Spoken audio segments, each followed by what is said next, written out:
Hi, good afternoon, everyone.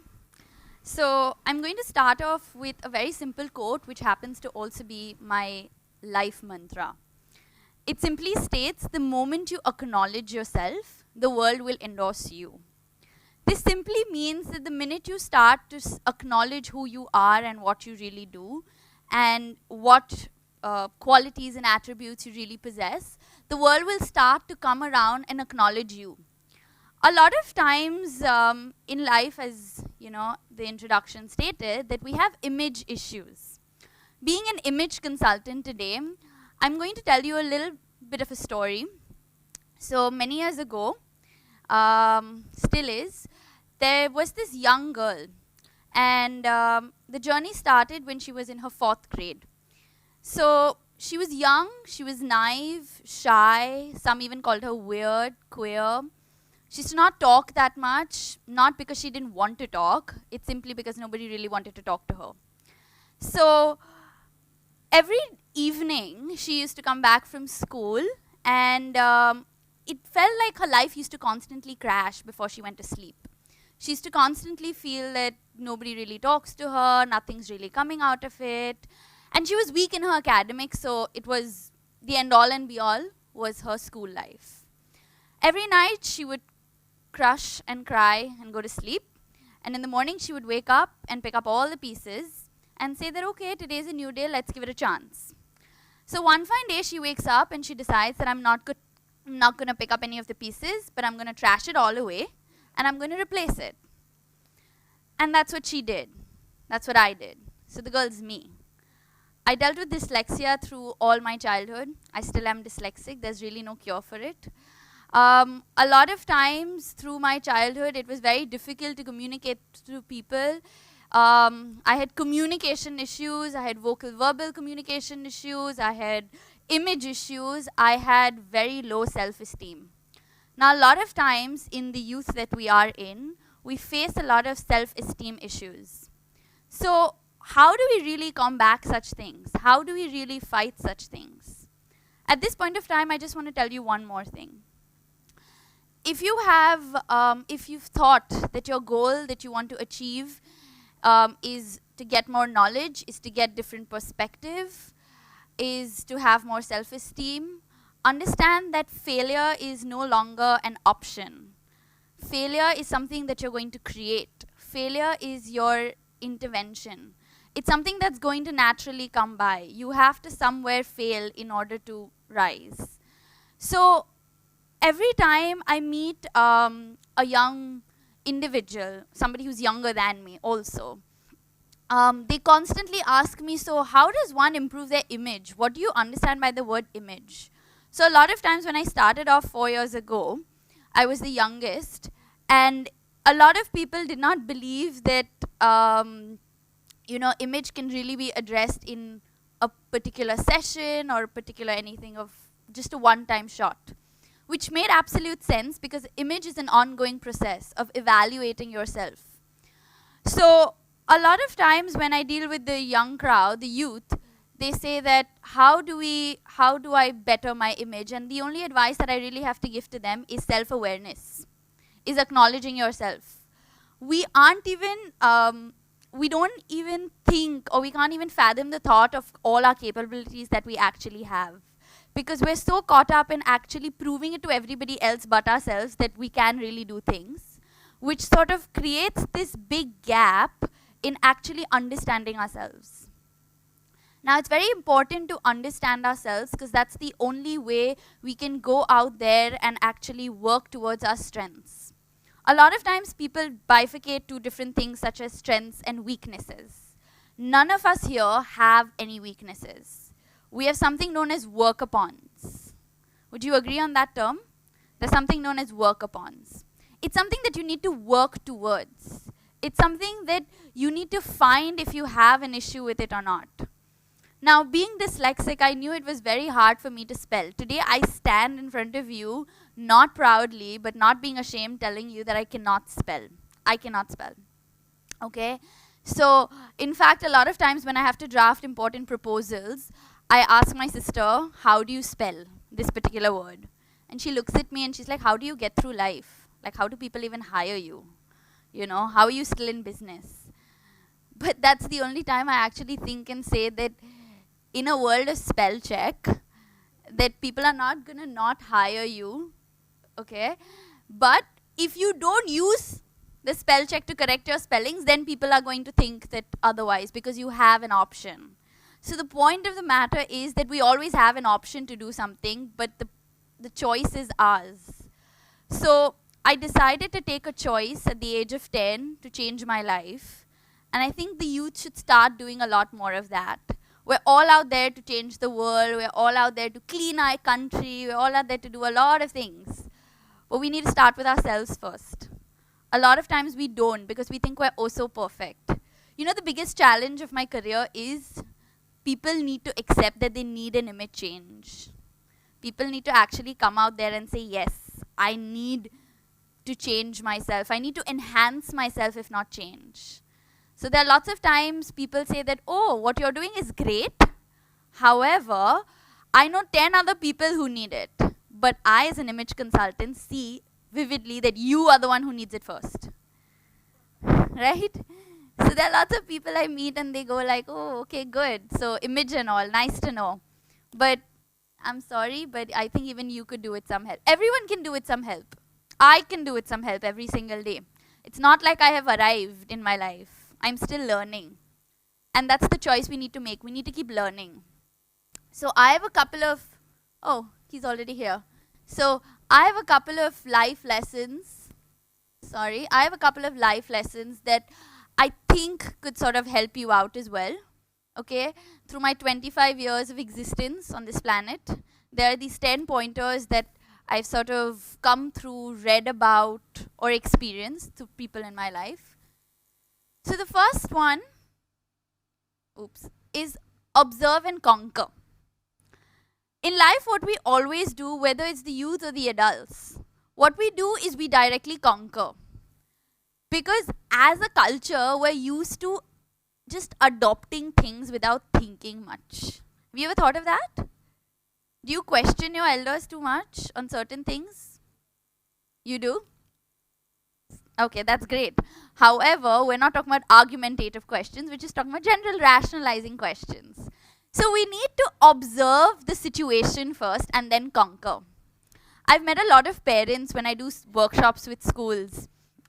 And they say that, my daughter or my son constantly has communication issues with me. Yes, we do have communication issues with our, seniors, with our elders. Is simply because we choose to conquer the situation already. We don't observe the situation. And vice versa, of course. So we need to observe which situation we are in. We need to analyze what to say, when to say, and then only we'll know how to say it. So observation is the key to success. So try to observe things and then dive into it. Don't just dive into it and then say, okay, this went wrong. So the second one is appearance. Now, as an image consultant, we work in two ways. The outer appearance, the outer self, and the inner self. So let's talk about the outer self. So the way you look, it affects the way you think. Now let's take this example. In the morning when you wake up and you dress up really well, in clean, neat clothes which are ironed well, and you've dressed up perfectly fine, how do you feel? It's a question, quick question. How do you feel?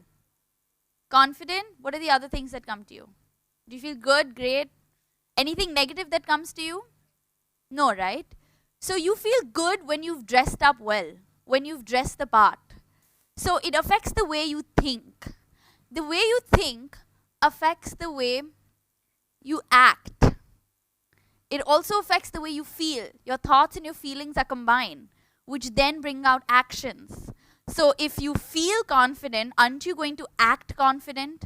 Aren't you going to be confident? Aren't you going to project that confidence while you walk through and through? So that's your action. And the way you act will affect the way others react and respond to you. When you even have to ask a stranger for directions, don't you ask the most decent looking stranger on the road? Don't you do that? Don't smile. Yes? Yeah. So you ask the most decent looking stranger because you assume that indecent apparent looking people according to your standards will not know where the road is. Right? So we assume we live in a world of assumptions. Let me tell you why this happens. Our image, our first impression is just formed in 3 seconds. The minute you saw me walk onto this stage, you decided, is this girl going to speak volumes or matter? Okay? Is she going to speak something that interests you or not? There are various perspectives over here. There are various opinions. And that just gets formed in 3 seconds. That's all you're getting. So that's number 2. The next one is read. A lot of us don't read anymore apart from Facebook articles and blog posts and things like that, or Twitter. Like ever since Twitter is in, we hardly read more than those characters. Like it's true. But that's what we need to start inculcating a little more. Read more self-development books sometimes. Read articles that are intriguing about people. We read a lot of stories about people's lives. And we say, oh wow, that's really nice and fascinating. But what do we do with those stories? What are you going to do with all the stories that you hear today? Are you going to imbibe anything that comes your way? I really hope you do. Some need to intrigue you. Some you need to imbibe in your life. And some you just need to hear. So reading, because it helps you talk. It creates a brand value for yourself. You might look good and dress really well. But the minute you open your mouth, there needs to be some substantial item to deliver. Right? So when you go for a job interview, your visual can be your visual resume. But your resume also needs to be backed up by vocal communication. So if you've given a really fantastic degree out there, but you don't look like you can possess that degree, people aren't going to correlate it. And there are lots of times we look at people and say, oh, you? Really? I didn't expect you to be here. Well, yes. So that's when we need to relate our visual image and our CV image together. So read, because it helps you talk. What's he doing here? Praying. Okay. Well, he's actually just posing. Gratitude. We all reach a stage in our life where we think we have arrived. We're the rock stars of our life. We completely forget to say thank you. You know, there's this very strange thing we all learn in school. There is no thank you and there is no sorry in friendship. Trust me, it's only in friendship that you need to say thank you and sorry. The rest of the world doesn't matter. Right. Your friend will feel bad because you didn't say thank you to her. Your friend will feel bad because you didn't say sorry to him. You hurt me. You only hurt the people that are close to you. Doesn't it make sense? So please have gratitude. A lot of us put it with this whole, chalo chalta hai. If everything was chalta hai, why are you friends with people? Right? Then nobody would take offense to anything that ever happened. Even when you move up in life, you will find mentors. And if you find mentors, seniors, who have achieved a lot in life, it could be your father, it could be your neighbor, it could be your mother, it could be your maid. You need to thank them at some point of time in your life because it could mean a lot to them. So please have a lot of gratitude because having gratitude is a great attitude. Okay? Number 5. There is a difference in being intelligent and being interesting. Your interests will make you interesting. I've met a lot of people wherein they tell me that, okay, I am from Harvard Business School and Cambridge and Oxford and all these beautiful universities that come by, but they're not interesting people to have a conversation with. What you're telling me here is that you're intelligent. You're not telling me if you're interesting. That's for me to decide. Today, you will decide if what I'm saying is interesting or intelligent. What my words are saying is intelligent. How I make you feel could be interesting or not interesting. That's for you to decide. So understand that being intelligent doesn't make you interesting as a person.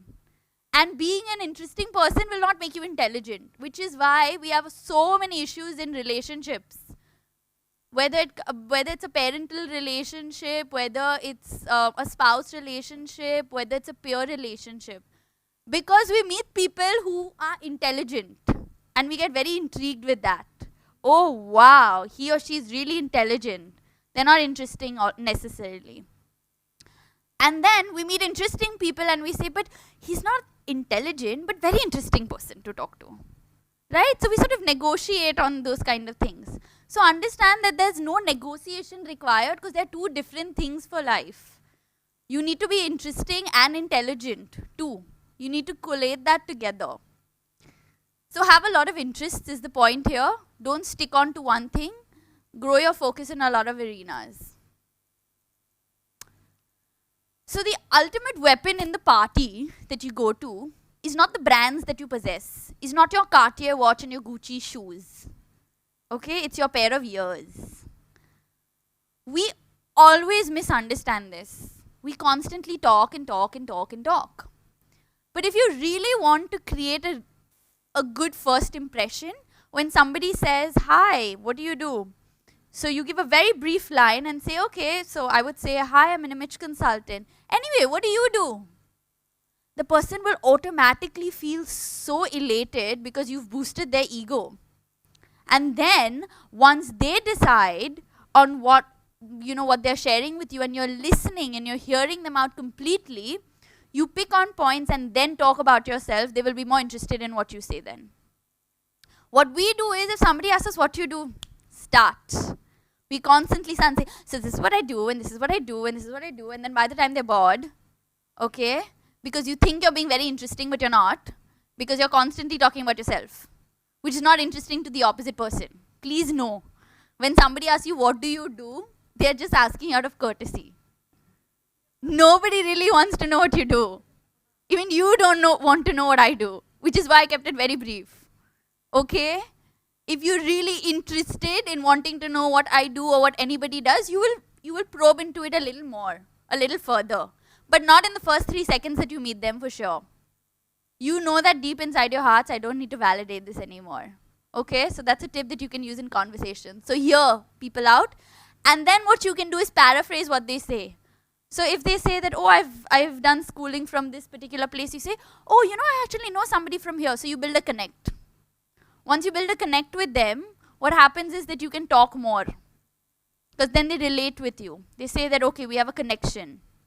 You sort of reduce down the wall of communication. You can talk to them a lot easier. Number 7, if you have a unique and a relevant point of view and a different perception to life, you can create a first impression. But here I'm not telling you to fight with somebody. If somebody says, no, I like black, and you're like, no, but I like white, and you're going to different poles, then you're not creating any good first impression. You're creating an impression which they might not really take on to. So if you have a very strong and valid viewpoint, put it across to people. Don't suppress your thoughts on certain things because we feel that others won't understand. Good manners. Now you'll be like, why is Benaisha telling us good manners at this age and stage in our life? We don't have good manners. We really don't. Something so small as a WhatsApp message today. How many of us get irritated when people don't reply to our WhatsApps? But it's blue now. It's blue. It's double ticked and it's blue. And then what happens to our little minor world? Mind blown. Why have I not got a reply? Come on, if you're busy, everyone's busy, but you've been online. I've seen your last scene. You've been online. But you can't reply to me. So if you're busy, your friends will understand this drama, but not your clients and not the people you work with. Definitely not your boss. Okay? So it's not ethical, because in such a world where WhatsApp was made by, somebody who was really insecure in life. But anyway, so we need to sort of come to a conclusion on how to really, deal with our manners. So good manners is very important. So like I said, thank you, sorry, all this is very important to the people that we actually work with, that the people who we actually interact with. So have good manners, and even when you visit somebody's house, a lot of us try to create a good first impression by walking in. But what about the time when you've left the house and after that? How many of us actually send a thank you very much, it was great, having us over? How many of us do that? I do that all the time. Even if it's like a small mini tea party that I'm going for, you have to send a message back saying thank you. It talks a lot about you. Okay? Now, this picture, what I'm here trying to say is that you give power to what you give attention. So, you give attention to the things that you really want to, and they become powerful. So, if it's a negative thought about a particular person, or if it's something that you are constantly thinking about, please, there is no such thing as I am not thinking about this particular thing and still being upset. It does not match. No, I'm not thinking about it. It's not going to, but you are giving power to it. Understand that anything you hate is also given power to. Your mind is a CPU. Okay? We have a certain amount of memory. Hate is also a section. The people who you hate need to be a little more valuable to be hated or not. So don't have so much hate in your life and don't have so much love also. Try to equidate it. Don't give so much power to individuals where your confidence is questionable eventually. Alright? So think of the things that you actually want to give power to. A lot of times we keep on saying that this person hurt me and that person didn't communicate, is because you gave so much power to them. The person took advantage of you is because you gave so much more power to them. So think about it. And lastly, if you approach everything in your life with a certain degree of intention, you can affect the outcome. It is very important as to how much pressure you really put onto a certain thing in life.